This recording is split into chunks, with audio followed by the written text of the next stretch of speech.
একটু আগে আমার এক ভাই বলে গেছে আপনি ধান খেতে ঘুমিয়েছে, তারপরে যথেষ্ট নির্যাতন সহ্য করছে, তাহলে আপনাকে একটু টাচ করে না, আপনাকে স্পর্শ করে না? আপনি সেই সরকারের রাষ্ট্রপতি নিয়ে আসেন, আবার বলতেছেন আপনি ধান খেতে ঘুমিয়েছেন। আমি পার্লামেন্টে একজন বিশিষ্ট ব্যক্তি, নাম বলার দরকার নাই, নাম বললে অনেক সময় তারা বিখ্যাত হয়ে যায়, অনেক সময় তারা অন্যভাবে ট্রিট করে, বলেছে যে তারা নাকি আমরা যে হঠাৎ করে 2 বলে 12 রান করার পর আমরা যে 300 রান করলাম, what is the use of it, এর কোনো মূল্যই নাই। পুরা পার্লামেন্ট দেখলাম টেবিল চাপড়াচ্ছে কুমার। আমি সেটা একটা জবাব দিতে চাই।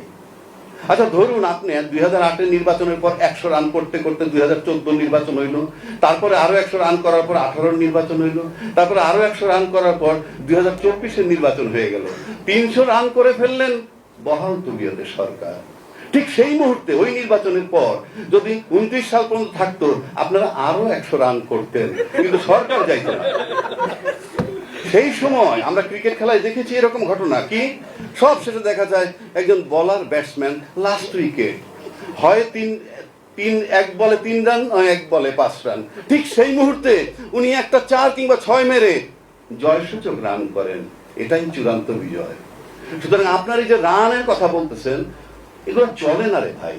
এই সমস্ত কথা ঘরে বসে ওই আমরা বিভিন্ন জায়গায় বসে মুখরোচক আলাপ করতে পারি, তারপর চরম বাস্তবতা হইল জয়সূচক রান যে করেছে, বিজয়টা সে ছিনিয়ে নিয়েছে। আসেন ফুটবল খেলা, 90 মিনিটের খেলা, 2টা দল খেলা হচ্ছে, এক দল বলতেছে পুরা মাঠ নিয়ন্ত্রণ করছে একটা দল, এ দল, কিন্তু বি দল 2টা সুযোগ পেয়ে 2টা গোল দিয়ে দিয়েছে ফাইনাল। কাজেই ওই যে গোল দিছে কিংবা রান দিছে, জয়সূচক রান বা জয়সূচক গোল, দ্যাট ইজ ফাইনাল। আপনার ওই গোলগুলো যদি না হইতো, ওই রানটা যদি না নিত, তাহলে আপনারা এখনো ক্ষমতায় থাকতো আওয়ামী লীগ, এবং আপনারা আগামী 29 সাল পর্যন্ত আরো 100 রান করতেন। সুতরাং আপনার যদি এই ইন্টেনশন থাকে যে আমরা এইভাবে রান করব, ক্ষমতায় ফ্যাসিজম থাকবে, yes you are permitted to do it. কিন্তু প্রশ্ন হচ্ছে মানুষের, আমি সবাইকে একটা রিকোয়েস্ট করব, আমরা কেউ কেউ বলি কেউ পাকিস্তানের দালাল, কেউ ভারতের দালাল, কারো প্রকাশ করার দরকার নাই। জাস্ট আপনার বিবেককে আপনি প্রশ্ন করেন, আপনি বাংলাদেশি কিনা। যদি আপনি ব্যক্তিগতভাবে কনফার্ম থাকেন যে আপনি বাংলাদেশি, তাহলে আমার কাছে মনে হয় এই কোন সংস্কারে নিয়ে চিন্তিত হওয়ার কোনো কারণ নাই। যদি ভাবেন আপনি বাংলাদেশি, আপনি আমাকে এখানে বসে দেখি আমরা নানান জনকে নানান ব্লেম দেওয়া হয়।